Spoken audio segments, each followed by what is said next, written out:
Hello, in this section I'll talk about heparin and heparin-induced thrombocytopenia. Now, what exactly we do when heparin-induced thrombocytopenia takes place? What is our further management?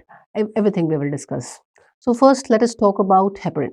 Heparin is a naturally occurring anticoagulant. It's a glycoaminoglycan, highly negatively charged, one of the most negatively charged molecules in the available in the nature.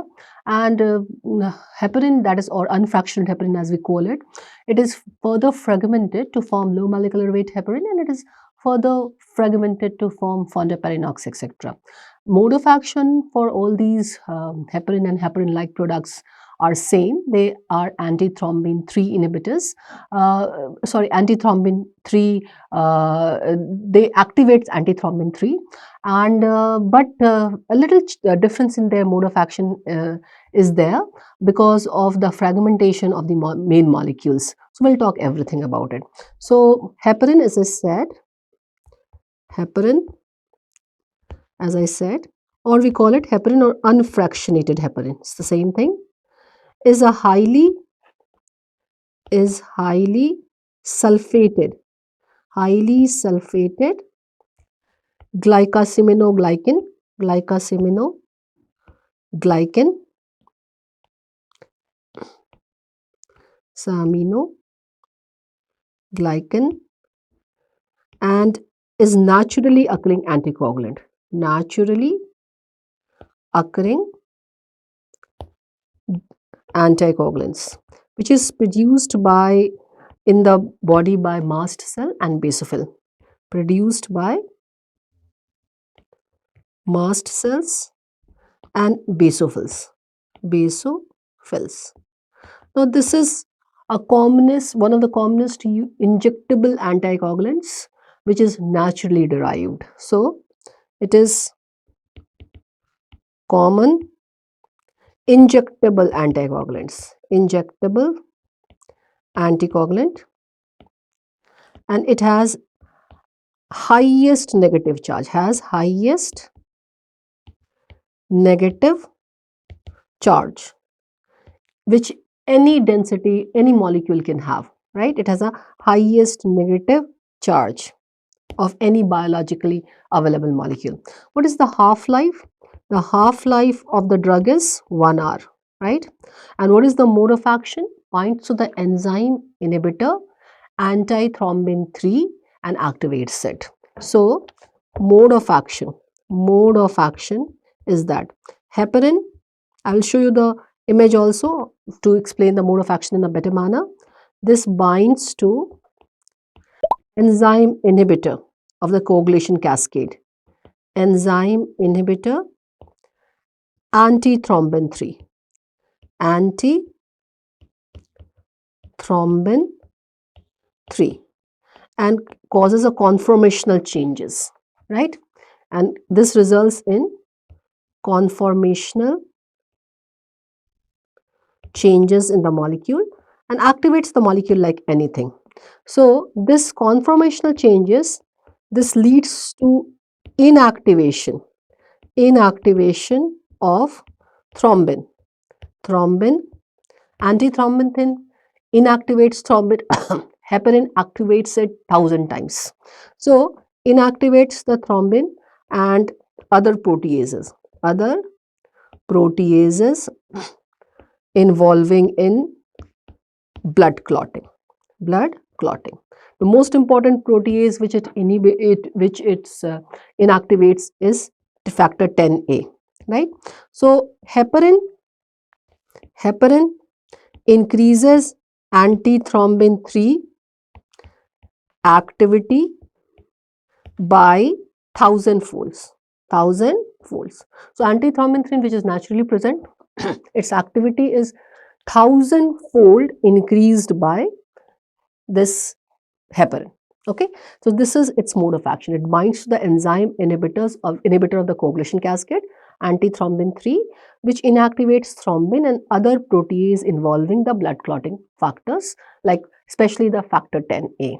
Then I told you the other heparin-like product which is produced by by, let's say, breaking the heparin in the smaller fragment. The heparin, the unfractionated heparin which we are talking about, is isolated. It's a naturally occurring product, isolated from pig, porcine or bovine intestine, and its molecular weight is 15,000 Dalton. Now this is enzymatic degradation or chemical degradation breaks it into the smaller fraction, and we get low molecular weight heparin, which has a molecular weight of 4,000 to 5,000 Daltons. Now we have fondaparinux, which is also a fragmented product,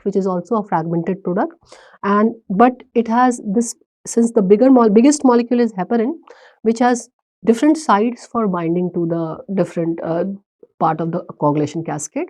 The antithrombin binding region, it does not have much of the antithrombin binding region. So its molecular weight is just 1700 Daltons. So if I show you the image, how do these factors act? So let's talk about the unfractionated heparin. Unfractionated heparin, which is naturally occurring anticoagulant, 15,000 Dalton the molecular weight. It binds to the antithrombin. It binds to the antithrombin, which binds to the thrombin and inactivates it. Plus, it also binds to the factor 10A. It also binds to the factor 10A. So, inhibition of thrombin by unfractionated heparin can also happen, and factor 10A also can be inhibited. But its fractionated products like low molecular weight heparin, this cannot bind to the antithrombin 3. It is smaller molecule, it does not bind to the antithrombin 3 like heparin. So, but it can bind to factor 10A, it can bind to factor 10A. So, it is more potent inhibitor of factor 10A, and that's why we see the factor 10A level to see the reversal from low molecular weight heparin has happened or not. Similarly, fondaparinux cannot bind to the antithrombin 3 at all. It can only bind to the factor 10A. Okay, so basically your all three acts on antithrombin 3 to little extent. Unfractionated heparin, most efficient inactivator of thrombin. It is most efficient inactivator of thrombin compared to low molecular weight heparin and fondaparinux. Now, fondaparinux basically is a pure factor 10A inhibitor. It's a pure factor 10A inhibitor. Unfractionated heparin, low molecular weight heparin and fondaparinux all can inactivate factor 10A. Unfractionated heparin can also inactivate the thrombin by acting most potently on antithrombin 3. Okay, so this is how little their mechanism of action differs.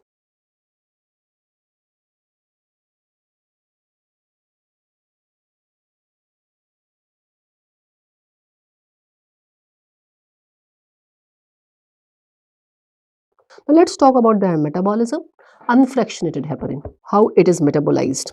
Unfractionated heparin is metabolized by reticuloendothelial system and liver, reticuloendothelial system and liver, and it is excreted through kidney, right? Now the drug modification is not required in kidney disease, important thing, because in patient with kidney creatinine clearance, low creatinine clearance, the dose modification of unfractionated heparin is not required. So dose not adjusted in kidney disease. So this is important. This is one of the merits of unfractionated heparin. What is the half-life? Half-life is 45 minutes to 1 hour. What is the onset time? Onset time on IV, we can give it intravenously, we can give it subcutaneously. On IV, the onset is immediate. It has immediate onset, and that's why for immediate onset action, wherever we require during CPB, patient on going on cerebral cardiopulmonary bypass, etc., this is the product which we are using. So onset is immediate IV, and it takes 2 to 3 hours for subcutaneous, when we give it subcutaneously, the action to come, right? Okay, then comes low molecular weight heparin. Low molecular weight heparin, it is metabolized by liver and excreted through kidney excretion. Now, 10 to 40% of the metabolism is dependent on renal system. So we need to modify the drug during low creatinine clearance. So patient with impaired kidney function, we have a reduced clearance of low molecular weight heparin. So that's why patient with creatinine clearance less than 30 ml per minute, the drug can accumulate and we need to have a wider gapping between the dose. Now subcutaneous, when we give, the peak effect takes 5 to 6 hours, and if we give IV, the peak effect takes 1 to 2 hours, and the half life is 3 to 7 hours. Now why are these things important? Because what should be the minimum period when the last dose has to be given? Unfractionated heparin, half life is 45 minutes to 1 hour. 2 to 3 times or 4 times the half life is what should be the minimum gap between the last drug dose and the surgery to prevent the risk of surgical bleeding. So that's why a minimum gap between unfractionated heparin and the surgery should be 6 hours. So 6 hours gap from last dose, and this is decided by its half life. Action IV is immediate, so for a lot of process in which we need acute anticoagulation, this is the drug which we use.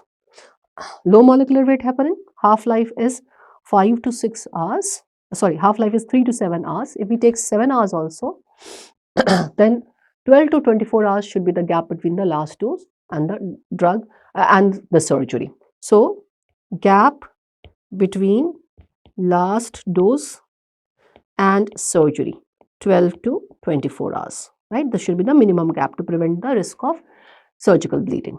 Okay, now in pregnant and breastfeeding, they do not, in pregnant and breastfeeding females, can we give them? Yes, we can give them. They do not cross the placental barrier and they are not even secreted in the breast milk, but preservative free should be used. So in pregnancy and breastfeeding, we can use the drugs. Do not cross placenta, because it is a highly negative molecule. Okay, what are the advantage of low molecular weight unfractionated heparin, which is naturally occurring anticoagulant, right? So first, the best advantage is rapid onset, which I'm emphasizing. It has a rapid onset, immediate onset. So rapid onset and offset of action. So this allows flexibility flexibility flexibility in dose titration and discontinuation, and discontinuation. So for bridge therapy, we are very commonly using unfractionated heparin. Then when we are using unfractionated heparin, whether the effect has come or not, it can be monitored by the activated prothrombin time, APTT, or through ACT when in intraop we are using the activated clotting time. So ability to monitor its effect, using the activated PTT or activated clotting time.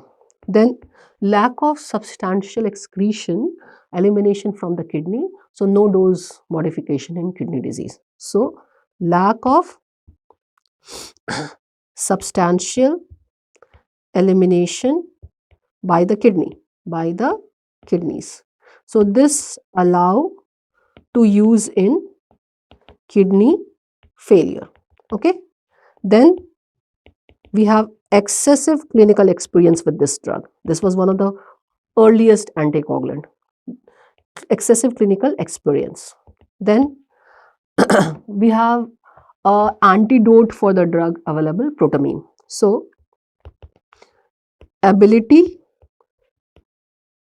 to fully or rapidly reverse it by protamine sulfate.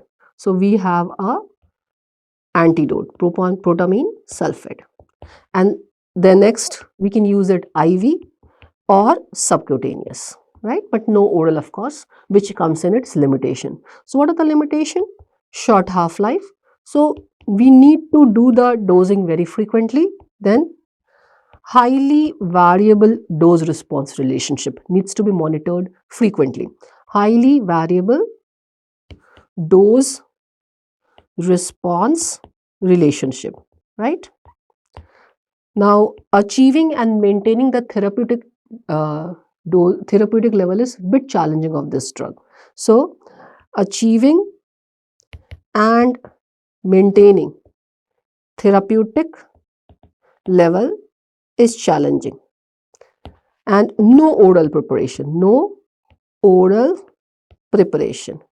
So, it is only used in hospitalized patient. And then the major limitation is complication of HIT, which we will discuss in detail. So, complication of HIT, right? And also, since it's a naturally occurring product from porcine or the bovine intestine, the risk of the allergy, skin allergy, and risk of osteoporosis, okay, and plus increased risk of hemorrhagic complication, increased risk of hemorrhagic complication, increased risk of hemorrhagic complication. Got it? Okay, so this is the limitation. Now let's